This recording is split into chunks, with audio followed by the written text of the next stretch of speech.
There's new leadership at the San Diego County Sheriff's Department. Sheriff Kelly Martinez is just 2 weeks into the job. I sat to talk to her about her priorities and fixing the jails. As you can see from the photos on this wall in the Sheriff's Department, since the 1850s, men have sat in leadership.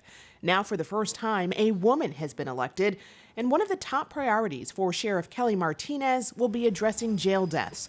The San Diego County jail system has some of the highest numbers of in-custody jail deaths in the state. The jails were built, a lot of them 40 and 50 years ago. They were built with a different idea in mind about how we incarcerate people, and also a different population that might not have had as many mental health issues, medical issues as some of the people that are coming into our custody today. But it is my responsibility as the sheriff to keep people safe and to provide them the health care that they need while they're in our custody. So we're looking at best practices around the country to see if there's things we can do differently. We're enhancing the medical and mental health care that we're providing right now, and we're looking to renovate and change some of our jails in the coming years. And what do you say to people whose loved ones have died while incarcerated and are looking for answers? Well, we have first off, I sympathize with anyone who's had that experience. I think it must be terrible to have a loved one in a jail and you don't have access to that person, you don't know what happened. We instituted last year a more robust family liaison protocol. Meaning they have people specifically assigned to families to help them understand what happened to their loved one while in the San Diego County Jail. Meanwhile, Martinez will also have to address priorities for the department and disparities. A recent study of the San Diego County Sheriff's Department found 80% of patrol time is spent conducting officer-initiated stops, while just 18% of this time is spent responding to calls from community members.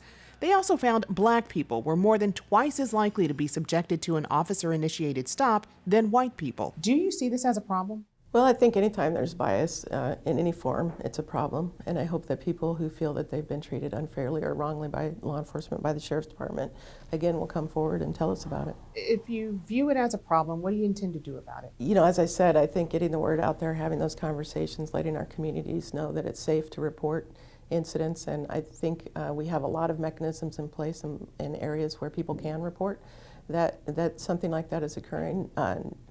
Including, not only on our department, but also the clerk board that you talked about before and other entities. So I think there's a lot of safe places for people to report it. We just need to make sure they're doing it. They are. There's a study that reflects numbers here. So a person reports, then what? Well, it depends on who they report it to and the investigation. If we show that bias has occurred by one of our deputies, they, up to and including termination occurs. All of that leads to the question of building trust between law enforcement and the community it serves during a critical time for the Sheriff's Department. We're trying to be as open and transparent as we can be and accountable.